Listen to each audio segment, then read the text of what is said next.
لوٹ مار کی غرض سے گاڑی روکنے کی کوشش کی. ہمیشہ جو ہے نا شواہد اکٹھے کرتے ہیں اور تحقیقات جاری ہی رہتی ہیں. اس کے بعد بھی پھر وہ تڑپتا رہتا ہے. وہ شخص سگریٹ لے کر نکل جاتا ہے.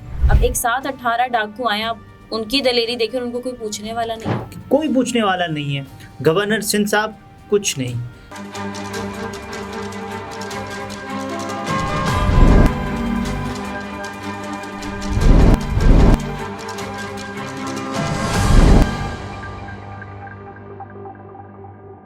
السلام علیکم, میں ہوں نمرہ سہیل, آپ دیکھ رہے ہیں الگ نیوز. عبدالستار ہمارے ساتھ ہیں.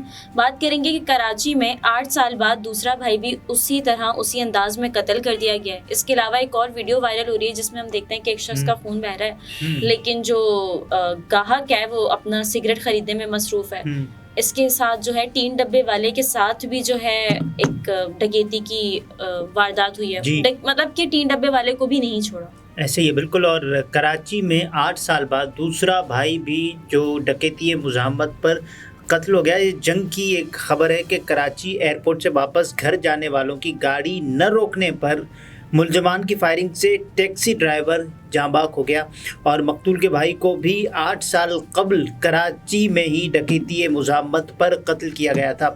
پولیس ذرائع کے مطابق نیو کراچی سے ایک فیملی گزشتہ رات, مطلب اس رات سے پہلے والی, کہ عمرے پر جانے کے لیے گھر سے روانہ ہوئی تھی. فیملی کراچی ایئرپورٹ پر پہنچی تو پتہ چلا کہ ان کی پرواز منسوخ ہو گئی ہے, جس پر ٹیکسی ڈرائیور ممتاز انہیں لے کر واپس نیو کراچی پہنچا تو گلی میں مسلح ملزمان نے لوٹ مار کی غرض سے گاڑی روکنے کی کوشش کی. ممتاز نے گاڑی نہ روکی تو ملزمان نے تعاقب کے بعد فائرنگ کر دی, جس سے ٹیکسی ڈرائیور ممتاز جاں بحق ہو گیا. مقتول کو نیو کراچی ڈیکا موڑ کے قریب بلال کالونی کے تھانے کی حدود میں قتل کیا گیا. اہل خانہ کے مطابق مقتول 3 بچوں کا باپ اور ایئرپورٹ پر ٹیکسی چلاتا تھا. مقتول ممتاز ایئرپورٹ کے قریب گرین ٹاؤن میں اکیلا رہائش پذیر تھا. مقتول کا آبائی تعلق نتیا گلی مری سے ہے. خاندان کے دیگر افراد آبائی گاؤں میں ہی موجود ہیں. لواحقین کے مطابق صبح سویرے ممتاز کے موبائل پر کال کرنے پر واقعے کی اطلاع ملی. ممتاز کا بھائی ریاض بھی 8 سال قبل ڈکیتوں کی گولی کا نشانہ بنا تھا. پولیس حکام کے مطابق جائے وقوع سے شواہد جمع کر لیے گئے ہیں. واقعی مزید تحقیقات کی جا رہی ہیں. یہ ایک ویڈیو کا حوالہ ہے کہ 8 سال پہلے ہمیشہ جو ہے نا شواہد اکٹھے کرتے ہیں اور تحقیقات جاری ہی رہتی ہیں. آپ ایک لمحے کے لیے سوچیں کہ 8 سال پہلے بھی انہی کا ہی بھائی اور ایسے ہی ڈکیتی کی مزاحمت میں ہی قتل ہوا. مطلب یہ بہت بڑی بات ہے. ان کے گھر والوں پہ اس وقت کیا گزر رہی ہو. دیکھیے وہ شخص, اس کو تو نہیں پتا تھا نا کہ میرے ساتھ یہ ہونا ہے, لیکن ان پولیس والوں کا یہ کام ہے نا, یہ محافظ ہیں, ان کی تنخواہ ہی اس پر منحصر ہوتی ہے کہ یہ لوگوں کی حفاظت کریں گے, لیکن نہیں ہو پاتا. ہم دیکھتے ہیں آئے روز دہشت گردوں کا پولیس تو مقابلہ کرتی ہے کہ صاحب یہ کر دیا وہ کر دیا, لیکن یہ جو لٹیرے ہیں جو بالکل بے لگام ہیں, ان کو کوئی لگام نہیں ہے. یہ جہاں چاہیں جب چاہیں جس کسی سے چاہیں چھین سکتے ہیں, جبٹ سکتے ہیں.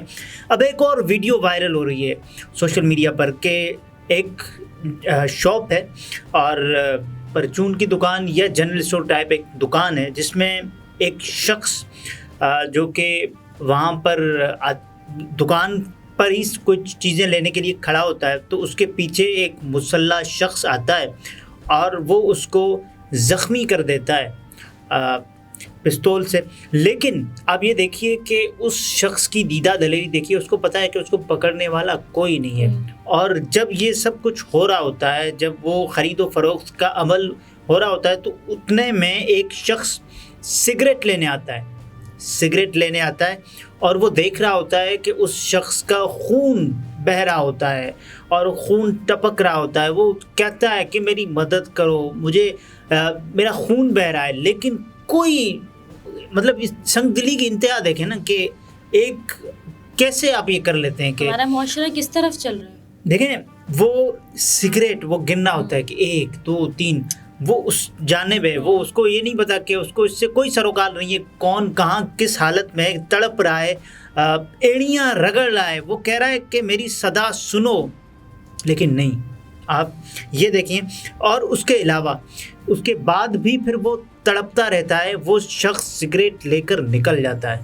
یہ ایک تو سرے عام ہم نے دیکھا کہ گولی ماری، اس کو پوچھنے والا پکڑنے والا کوئی نہیں ہے، اور پھر لوگ سامنے خریداری کرے، مطلب نارمل ہے سب چیز، کوئی اس میں کوئی بڑی بات ہی نہیں ہے، کوئی روک ٹوک نہیں ہے. یہ مطلب کراچی کے شہریوں کا یہ، بلکہ ملک بھر میں آپ دیکھیں یہ المیہ بن چکا ہے کہ آپ کا ملک، آپ کے لوگ کس قدر خوفناک انداز میں لوٹے جا رہے ہیں اور کوئی کچھ کرنے والا نہیں ہے. آج کراچی میں صبح کریم آباد کے علاقے میں ہی 18 ڈاکو آئے ہیں اور ایک شخص سے 5 لاکھ 124,000 اور اس طرح موبائل فون وغیرہ چھین کے کچھ لوگوں سے فرار ہو گئے. بالکل. اب ایک ساتھ 18 ڈاکو آئے، اب ان کی دلیری دیکھیں، ان کو کوئی پوچھنے والا نہیں ہے. لیکن کون پوچھے گا؟ وہ سرکار پوچھے گی نا، وہ حکومت پوچھے گی جس نے 15 سال اس صوبے پر راج کیا ہے، اس شہر کی حکمرانی کی ہے، لیکن کوئی نہیں نا کچھ. آپ یہاں تک دیکھیں کہ کتنے دیدہ دلیر ہیں کہ ایک ٹھیلے والا، ایک ٹین ڈبے والا کہ جس کی کوئی آمدن 100 200 300 400 سے زیادہ نہیں ہوتی، اور جب وہ اپنا ٹھیلا آگے لے جا کر نکلتا ہے تو اتنے میں 2 مسلح ڈاکو آتے ہیں، اور ایک نے اپنا جو اسلحہ ہے وہ اس کو دکھا کر وہ چھیننے کی کوشش کرتا ہے، اور اتنے میں وہ اپنی جیب میں سے اپنی کل جمع پونجی جو کہ 300 سے 400 سے زیادہ نہیں ہوتی وہ دے دیتا ہے کہ لے جائیں، میری جان بخش دیں. اس کا وہ ٹھیلا جو خالی ہوتا ہے، اس ٹھیلے پر کوئی چیز نہیں ہوتی.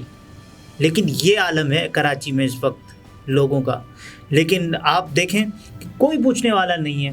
گورنر سندھ صاحب کچھ نہیں، وہ کہتے ہیں کہ میں عوامی گورنر ہوں، اور خود نکلتے ہیں پان لینے کے لیے، نکلتے ہیں پورا پروٹوکول. نئے آئی جی تعینات ہو گئے، نئے آئی جی صاحب دیکھیں وقت بتائے گا کہ ان کی کارکردگی کیسی ہے، لیکن حالانکہ اس وقت ابھی تو کچھ بھی بالکل نہیں ہے. اور صوبے میں جو حکومت ہے پاکستان پیپلز پارٹی، وہ پیپلز پارٹی کی ہی نگراں حکومت جو تسلسل ہے اس کا ہی ہے نا.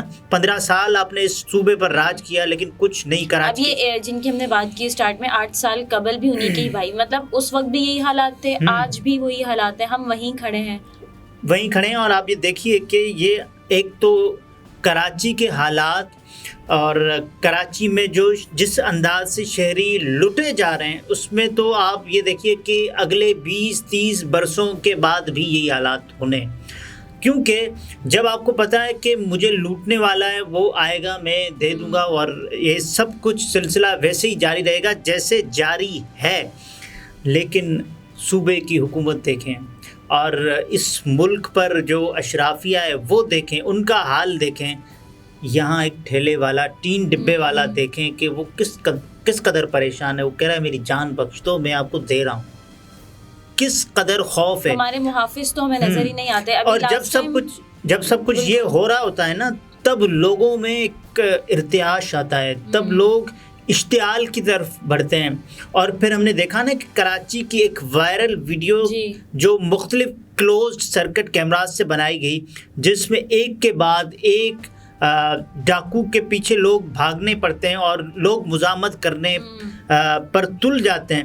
اور آپ یہ دیکھیے کہ اس کے بعد پھر ایک شہری نے اپنے دروازے سے کھڑے ہو کر دھکا دیا ڈاکو کو، اور جب دھکا دیا ڈاکو کو، اس کے بعد پھر پورے ہجوم نے، پورے اس گلی کے لوگوں نے ڈاکوؤں کا پیچھا کرنا شروع کر دیا. اس تعاقب میں پھر ڈاکو بھی آ گئے اور سامنا بھی ہوا، پھر فائرنگ کی آوازیں بھی سنائی گئیں. لوگ اپنی مدد کرنے پہ مجبور ہو گیا. دیکھیے پھر ہجوم فیصلہ کرتا ہے اس بات کا، پھر آپ کے بس سے حالات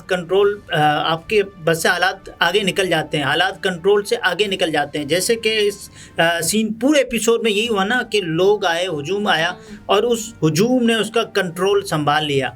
لیکن آپ یہاں بھی دیکھیے نا کہ جس کا کام تھا پولیس نہیں آئی، جس کا کام تھا سیکیورٹی کے ادارے نہیں پہنچے، جس کا کام تھا جو اس کام پر تعینات ہے کہ صاحب آپ نے یہ کام کرنا ہوتا ہے، آپ کو دیکھنا ہوتا ہے کس قدر کراچی میں جو اسٹریٹ کرائمز ہیں، جو لوگ اپنی نقدی سے محروم ہو جاتے ہیں، لوگ اپنے موبائل فون سے محروم ہو جاتے ہیں، لوگ اپنی گاڑیوں سے محروم ہو جاتے ہیں، کوئی پوچھنے والا نہیں ہے. ان کو اپنی تنخواہیں اور سہولیات مل رہی ہوتی ہیں، ان کو کوئی فرق نہیں. اور پھر اس کے بعد ہجوم نے اس پٹائی کی ان لوگوں کی ایسے ہی ہوتا رہے گا، کیونکہ آپ لوگوں کو اس طرف اکسا رہے ہیں، اس طرف ابھار رہے ہیں کہ تاکہ وہ کسی بھی ناخوشگوار واقعے کی وجہ بنے، اور ایسا ہوتا رہے گا جب تک آپ شہر کے حالات کو کنٹرول نہیں کریں گے۔ صحیح ناظرین، گفتگو آپ نے ملاحظہ فرمائی۔ عبدالستار ہمارے ساتھ تھے، اجازت دیجیے، اللہ حافظ۔